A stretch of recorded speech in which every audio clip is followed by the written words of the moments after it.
2022년 7월 7일 선목교회 큐티 방송입니다. 기도합니다. 참 좋으신 우리 하나님, 오늘도 말씀의 자리로 나오게 하시니 감사합니다.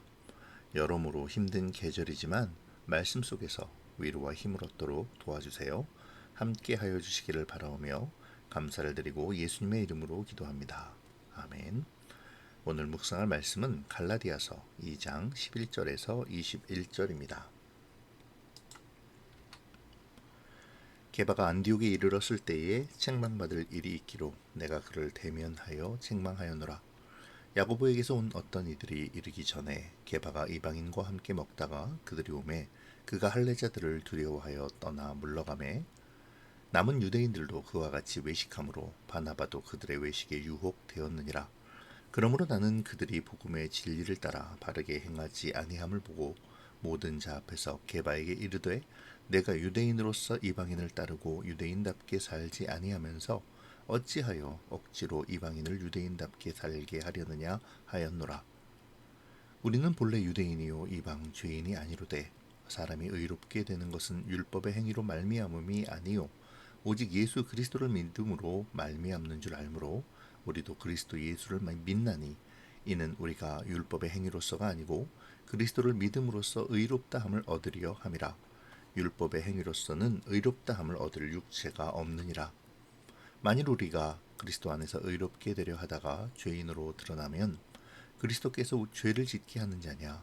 결코 그럴 수 없느니라. 만일 내가 헐었던 것을 다시 세우면 내가 나를 범법한 자로 만드는 것이라.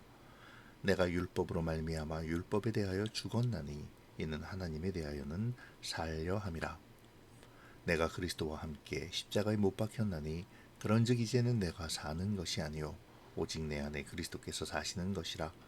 이제 내가 육체 가운데 사는 것은 나를 사랑하사 나를 위하여 자기 자신을 버리신 하나님의 아들을 믿는 믿음 안에서 사는 것이라.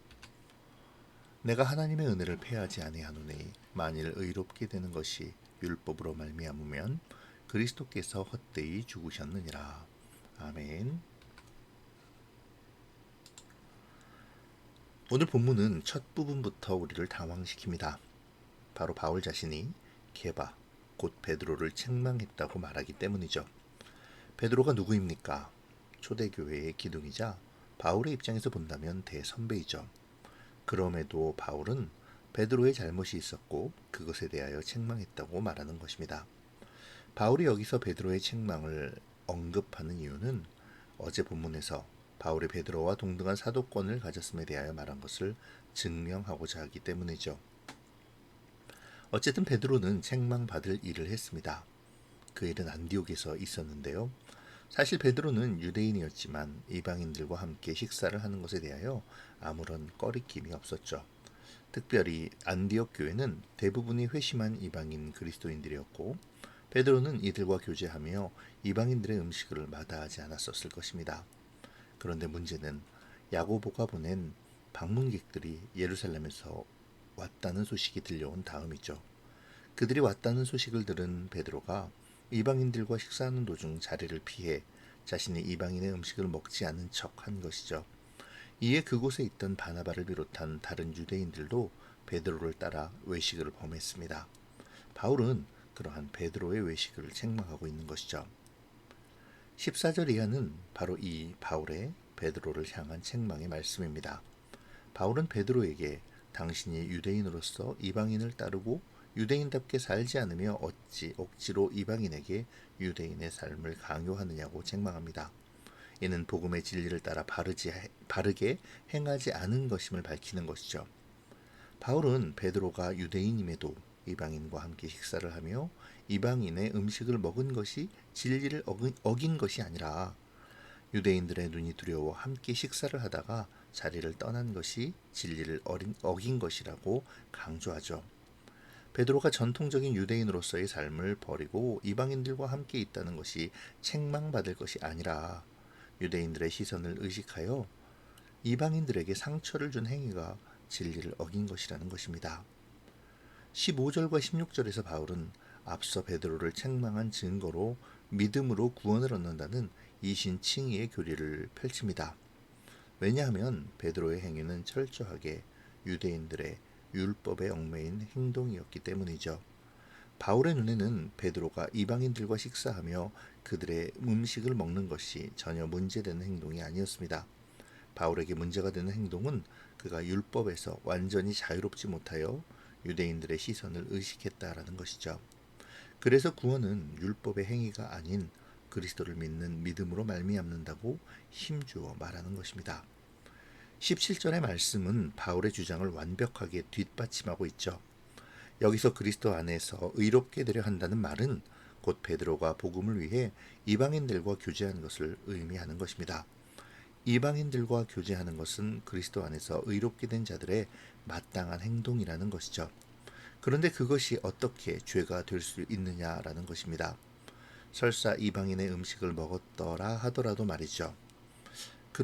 만약 그러한 것이 죄가 된다면 예수님이 자신의 복음을 위해 일하는 자들에게 죄를 짓도록 하시는 분이냐? 결코 아니라는 것입니다. 오히려 이미 허물어진 율법, 그리스도께서 허무신 옛 것을 사람들의 시선으로 말미암아 다시 세운 그 행동이 죄임을 명백히 하는 것이죠. 바울은 베드로의 그 외식을 지적하며 주님이 주신 새로운 율법을 말하려 합니다. 곧 율법으로 말미암아 율법에 대하여 죽었다는 것인데요. 이 말의 정확한 뜻은 뒤이어 나오는 20절의 말씀으로 알 수 있습니다. 모든 사람은 율법에 의하면 사형을 언도받을 수밖에 없는 죄인입니다. 그러나 그리스도의 십자가의 대속으로 말미암아 의롭다함을 받았죠. 그러니 그러한 그의 삶은 그리스도의 십자가와 함께 죄에 대하여 죽고 의에 대하여 다시 사는 삶이 되어야 합니다. 그렇기에 바울은 자신의 삶이 자신의 것이 아닌 오직 그리스도의 뜻대로 사는 삶임을 말하고 있는 것이죠. 그리고 그 삶이 지금 믿음의 삶임을 고백하고 있습니다. 바울은 이 고백을 통해 자신이 말하는 복음을 변호합니다. 자신의 이 모든 주장이 하나님의 은혜를 패하고자 하는 헛된 주장이 아니라는 것이죠. 예수님을 핍박하고 부정하는 유대인들이 그토록 주장하는 율법주의야말로 그리스도의 구원을 바라보지 못하게 하는 것임을 확실하게 강조합니다.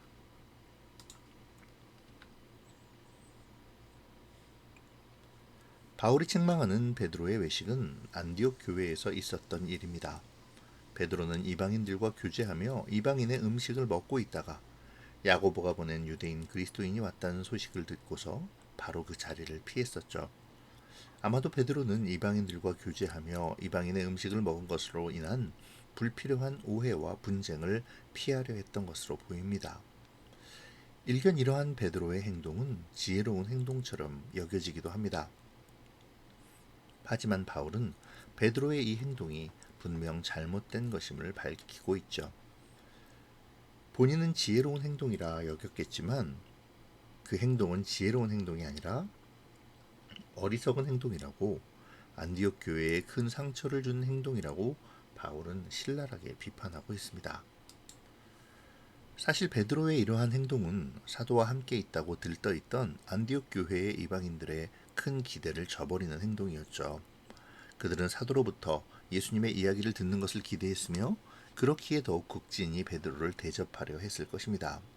그런 상황에서 베드로가 유대인의 눈에 거슬리지 않기 위해 그 자리를 황급히 피하는 모습을 보여주었으니 그들의 실망감과 상처는 정말 대단한 것이라 할 수 있을 것입니다. 이 시간 바울의 베드로를 향한 책망 속에서 우리의 모습을 돌아보아야겠습니다. 바울의 책망이 향한 곳은 베드로의 복음의 진리를 따라 바로 행하지 않는 어정쩡한 모습이었습니다. 그러한 그의 행동은 아직도 율법에 얽매인 행동이며 무엇보다 가치 있던 그리스도를 막 믿어서 믿음이 연약한 이방인 지체들에게 큰 상처가 되는 것이었죠. 오늘 우리의 모습은 어떠합니까? 우리는 복음을 믿고 그리스도로 말미암아 자유하게 되었다고 말하며 아직도 다른 사람의 시선에 얽매여 복음의 자유를 누리지 못하고 있는 그러한 모습은 아닙니까? 복음이라는 미명하에 율법의 잣대를 들이대며 다른 사람을 괴롭게 하고 상처 주는 일을 하고 있지는 않는지요. 나 자신은 율법대로 살지 못하면서 다른 사람의 삶을 율법에 비추어 비난하는 모습은 아닙니까? 사실 베드로와 같은 위대한 신앙의 선배마저도 이러한 외식의 실패를 경험했다는 것은 우리에게 큰 위로가 우리에게 큰 위로가 되어지는 것입니다. 하지만 그것이 우리의 핑계가 되어서도 안 되죠. 누구나 실수할 수 있고 책망받을 수는 있습니다. 하지만 분명한 것은 그 잘못을 바로 보며 돌이켜야 한다는 것이죠. 특히 말씀이 주어진 우리는 더더욱 그러합니다. 오늘 말씀을 묵상하며 베드로가 범한 실수가 나의 삶 속에서 되풀이되고 있지는 않는지 점검할 수 있어야겠습니다. 더 나아가 나의 다른 사람을 대하는 모습에 대해서도 묵상해 보시면 좋겠습니다. 오늘 본문에서 바울은 베드로의 외식을 책망했음을 밝히는데요. 이는 자신이 전하는 복음을 변호하기 위함이죠. 바울은 자신이 전하는 복음에 대하여 오늘 본문에서 자세히 강조하는데요. 바울이 전하는 복음은 오직 믿음, 오직 그리스도의 은혜입니다. 바울은 베드로의 외식을 지적하며 복음을 가진 자들의 삶이 율법에 얽매이는 것이 아니라 그리스도의 십자가의 대속을 힘입어 복음의 자유를 누려야 한다고 주장하죠. 그 사실을 16절과 20절에서 정확히 표현합니다. 바울은 행위가 우리를 의롭게 하지 않는다고 오늘 본문에서 밝힙니다. 사람이 의롭게 되는 것은 율법을 지킴이 아니라 오직 예수 그리스도를 믿는 믿음으로 말미암는다고 선언하죠. 이렇게 보면 바울의 행위 자체를 부인하고 오직 믿음만을 강조하는 것처럼 느껴집니다. 하지만 바울이 말하는 부인해야 할 행위는 유대인처럼일 뿐 삶 자체의 행위를 부인하는 것은 아니죠. 당시의 유대인들은 헛된 선민 사상에 사로잡혀 있었습니다. 그렇기에 여러 가지 율법의 조항들을 만들고 그것을 지키는 것이 거룩한 백성의 표시라고 주장했었죠. 물론 이 율법들 중에는 하나님께서 제정하시고 지킬 것을 명하신 것도 분명히 있습니다. 하지만 그들은 하나님께서 제정하신 것에서 더 나아가 인간의 생각을 가미하고 의미를 부여하며 구원과는 상관없는, 하나님의 뜻과는 전혀 상관이 없는 그런 율법 조항들을 만들고 그것을 강요하고 있었던 것입니다. 어제 언급했던 할례의 문제가 대표적이죠. 할례는 구원의 조건이 아닙니다. 하나님의 백성으로 헌신의 다짐이었죠. 그런데 그들은 마치 할례가 구원의 조건인 양 중요시 여기고 할례를 받지 않은 이방인들을 업신여기며 못마땅해 했습니다. 오늘 본문에서도 그러한 모습이 보이는데요. 바로 이방인의 음식을 먹는 일이 그것입니다. 이방인의 음식을 먹는 것이 뭐 그리 중요한 문제이겠습니까마는 설사 또 중요한 문제라 하더라도 그것은 하나님의 백성으로서 정체성을 지키라는 것이지 이방인 자체를 부인하라는 의미가 아닙니다. 더구나 그리스도로 말미암아 모든 사람에게 구원의 은혜가 임한 지금에는 더욱 그러하죠. 바울은 이 점을 이야기하고 있는 것입니다. 복음의 진리와 그로 말미암는 자유는 율법에 있는 것이 아니라는 것이죠. 바울이 경계하는 유대인처럼의 삶은 그와 같은 것입니다. 자, 그러면 이제 바울이 말하는 복음의 삶에도 관심을 가져보죠. 바울은 20절의 말씀을 통해 우리에게 믿음은 삶이 필요함을 분명히 알려줍니다. 그 삶은 율법의 얽매인 삶과는 다르죠. 우리가 그리스도의 대속의 십자가로 구원을 받은 존재이기에, 더 나아가 성령으로 인해 거듭난 사람이기에 우리가 살아야 할 법이 있다는 것입니다. 그 법은 그리스도 예수로 말미암은 성령과 함께하는 생명의 삶입니다. 율법으로 말미암아 죄된 나는 죽고 이제 부활하신 그리스도와 함께 살며 주님의 뜻대로 의로운 삶을 살아야 한다는 것이죠. 바울의 오늘 말씀의 주제는 명확하고 명료합니다. 율법의 삶에 대하여 죽었고 그리스도 예수를 따라 사는 삶에 대하여 살았다는 것이죠.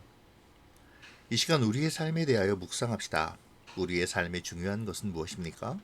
우리는 율법에 대하여 살고 그리스도에 대하여 죽어 있지는 않습니까? 우리가 율법에 대하여 죽고 그리스도에 대하여 살기 위해서 우리가 지켜야 할 것들은 무엇이 있을까요? 그럼에도 지켜야 할 하나님의 법은 무엇일까요? 나는 중요한 그 점을 잘 분별하고 있습니까? 오늘 우리의 그리스도와 함께 사는 삶을 묵상하는 이 시간이 되기를 바랍니다. 기도로 마치겠습니다. 고마우신 하나님, 오늘도 말씀 속에서 우리를 비추어 보게 하시니 감사합니다. 주님, 우리가 주님을 믿는다며 다른 율법에 얽매여 오히려 외식하는 자의 삶을 살지 않도록 도와주시고 온전한 그리스도와 함께 사는 삶을 살아가도록 인도하여 주시옵소서. 오늘의 묵상을 통해 그 답을 찾기를 소원합니다. 지혜와 명철을 허락하여 주셔서 오늘의 삶을 통해 주님의 뜻을 드러내는 진리를 발견하는 우리가 되도록 인도하여 주시옵소서. 감사를 드리며 예수님의 이름으로 기도합니다. 아멘.